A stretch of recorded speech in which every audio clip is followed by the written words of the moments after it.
ഇഡ്ഡലി ഉണ്ടാക്കാൻ വേണ്ടിയിട്ട് അരച്ച് വെച്ചിട്ടുള്ള മാവ് നല്ല രീതിയിൽ പൊങ്ങിയിട്ടുണ്ടാവുമെന്ന് പ്രതീക്ഷിച്ചിട്ടാട്ടോ ഞാൻ അടുക്കളയിലേക്ക് വന്നത് തന്നെ. വന്ന് നോക്കിയപ്പോൾ ദേ മാവിനെ ചതിച്ചു. ഒട്ടും പൊങ്ങി വന്നിട്ടില്ല. എന്നും ചെയ്യണ പോലെ തന്നെയാണ് ഞാൻ മാവൊക്കെ അരച്ച് വെച്ചിട്ടുള്ളത്. പക്ഷേ എന്ത് പറ്റിയെന്ന് അറിയില്ല. എന്തായാലും അത് കണ്ടപ്പോൾ എൻ്റെ ആ മൂഡ് അങ്ങ് പോയി കിട്ടി. ഇനിയിപ്പോൾ വേറെ ഒന്നും ഉണ്ടാക്കാനും പറ്റില്ല. കാരണം ആരുടെ സ്കൂളിൽ ഞാനിന്ന് ഇഡ്ഡലി കൊടുത്തയക്കാമെന്ന് വിചാരിച്ചിട്ടാണ് ഇതൊക്കെ ചെയ്തിട്ടുണ്ടായിരുന്നത്. രാവിലെ ഇന്ന് കുറച്ച് നേരത്തെ എണീറ്റതുകൊണ്ട് തന്നെ ഞാൻ കുളിയൊക്കെ കഴിഞ്ഞിട്ടാണ് കേട്ടോ അടുക്കളയിലേക്ക് വന്നിട്ടുള്ളത്.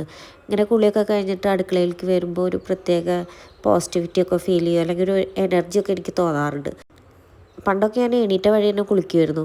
കുളിച്ചില്ല വെച്ചെങ്കിൽ അമ്മ കഴിക്കാൻ ഭക്ഷണം തരില്ലായിരുന്നു. രാവിലത്തെ ഭക്ഷണം കഴിക്കണം വെച്ചെങ്കിൽ കുളിച്ചിട്ട് വരാൻ പറയും. കുളിച്ചിട്ട് വന്നാലേ ഭക്ഷണം തരുള്ളൂ എന്ന് നിർബന്ധം അമ്മയ്ക്ക്. അത് കാരണം പണ്ടൊക്കെ ഞാൻ എണീറ്റ വഴി തന്നെ കുളിക്കുമായിരുന്നു.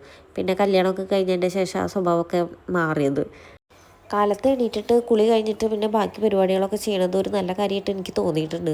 കാരണം ഞാനിങ്ങനെ ഒരുപാട് പ്രാവശ്യം ആരെങ്കിലുമൊക്കെ വരുമ്പോൾ ഇതേപോലെ കുളിയൊന്നും കഴിഞ്ഞിട്ടുണ്ടാവില്ല. കുളിയൊന്നും കഴിയാതെ അങ്ങനെ നിൽക്കുമ്പോൾ എനിക്ക് തന്നെ ഭയങ്കര മോശമായിട്ട് അത് ഫീൽ ചെയ്യാറുണ്ട്. അപ്പോൾ ഞാൻ വിചാരിക്കും ഇനി എന്നും രാവിലെ എണീറ്റിട്ട് നേരത്തെ കുളിക്കണം എന്നൊക്കെ വിചാരിക്കും. പക്ഷേ 2-3 ദിവസം ചെയ്യും. പിന്നെ വീണ്ടും അതേപോലെ തന്നെ ആവും. ഇഡ്ഡലി മാവ് പൊങ്ങി വന്നിട്ടില്ല വെച്ചെങ്കിലും ഇഡ്ഡലിക്ക് സോഫ്റ്റൊക്കെ ഉണ്ടായിരുന്നു. പിന്നെ അതേ സാമ്പാറും കൂടി ആയപ്പോൾ ഞാനും ആരും കൂടിയിട്ടിരുന്ന് ഭക്ഷണം കഴിക്കുകയാണ്. എനിക്കൊന്ന് കാലത്ത് നല്ല വിശപ്പുണ്ടായിരുന്നു.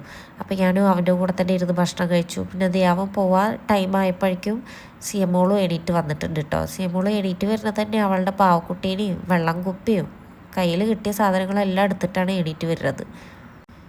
ആര്യനെ പറഞ്ഞു വിട്ടതിന് ശേഷം പിന്നെ ഞങ്ങൾ രണ്ടുപേരും കുറച്ച് നേരം അവിടെ ഉമ്മറത്തൊക്കെ ഇരുന്നു. എന്നിട്ട് അകത്ത് വന്നിട്ട് ഞാൻ അവൾക്ക് കൊടുക്കാൻ വേണ്ടിയിട്ട് ഇഡ്ഡലിയും പിന്നെ വെള്ളം കൂടി കൊടുന്ന് വെച്ചതാണ്. അപ്പോൾ അത് ആ മേശയൊക്കെ നീക്കിയിട്ടിട്ട് അതൊക്കെ കണ്ട് നീക്കി വെക്കണമൊക്കെ ഉണ്ട്. ഞാൻ കറി എടുക്കാൻ പോയപ്പോഴേക്കും അവൾ അതൊക്കെ ചെയ്തിട്ടുള്ളത്. പിന്നെ അതേ കൊടുത്തപ്പോൾ അത് കഴിക്കൊന്നും ചെയ്തില്ല. പിന്നെ ഞാൻ കഞ്ഞി ഉണ്ടാക്കിയിട്ട് കഞ്ഞി കൊടുക്കുകയാണ് ചെയ്തത് കേട്ടോ. ഇടിച്ചൊക്കെ കിട്ടിയത് ഒരു കഷ്ണം ഇരിക്കുന്നുണ്ടായിരുന്നു ഫ്രിഡ്ജിൽ. 2-3 ദിവസമായി ഇരിക്കുന്നത്. അപ്പോൾ ഞാൻ അമ്മോട് അതൊന്ന് കട്ട് ചെയ്ത് തരുമെന്ന് ചോദിച്ചപ്പോൾ അമ്മ കട്ട് ചെയ്ത് വെച്ച് തന്നിട്ട് പോയതാട്ടോ. അപ്പോൾ ഞാൻ അതെടുത്തിട്ട് വേഗം ഉപ്പേരി വെക്കുകയാണ്. അപ്പോൾ ഈ കുക്കറിൽ ഞാൻ ആദ്യം തന്നെ കുറച്ച് എണ്ണ അങ്ങനെ തടവി കൊടുക്കുന്നുണ്ട്. ഇല്ലെങ്കിൽ അതിൻ്റെ ആ പശ അങ്ങനെ ഒട്ടിപ്പിടിച്ചിട്ടുണ്ടാവും അത് വെന്ത് വരുമ്പോഴേക്കും. പിന്നെ അത് കഴുകി കളയാനൊക്കെ ഭയങ്കര ബുദ്ധിമുട്ടായിട്ട് തോന്നാറുണ്ട്. അപ്പോൾ അങ്ങനെ ഇല്ലാതിരിക്കാൻ വേണ്ടിയിട്ട് ഞാൻ കുറച്ച് എണ്ണ ആ കുക്കറിൽ ഇങ്ങനെ മൊത്തം തടവി കൊടുത്തിട്ടുണ്ടായിരുന്നു. ഇടിച്ചക്ക വെന്ത് വരുന്ന സമയം കൊണ്ട് ഞാൻ വേഗം പോയിട്ട് അടിച്ചോരിയിട്ട് വന്നു കേട്ടോ. ഇടിച്ചക്ക വേവാൻ അധികം സമയമൊന്നും വേണ്ട കേട്ടോ. കുക്കറിലല്ലേ വെക്കുന്നത്. അപ്പോൾ ഒരൊറ്റ വിസിൽ മതിയായിരുന്നു. ഞാൻ എന്നിട്ട് ആ വിസിൽ കളയുകയാണ് ചെയ്തത്. ഇല്ലെങ്കിൽ അതിലിരുന്നിട്ട് വീണ്ടും വെന്ത് പോയാലോ എന്ന് വിചാരിച്ചിട്ട് അപ്പോൾ കറക്റ്റ് പാകത്തിന് കിട്ടി. ഇടിച്ചക്ക ചതച്ചെടുത്തിട്ട് പിന്നെ അത് തോരൻ പോലെയാണ് കേട്ടോ വെക്കുന്നത്. ഇനി ഇതിവിടെ ഇരുന്നിട്ട് സെറ്റായി വരുമ്പോഴേക്കും ഞാൻ അടിച്ചോരിയിട്ട ഭാഗമൊക്കെ ഒന്ന് പോയി തുടയ്ക്കട്ടെ.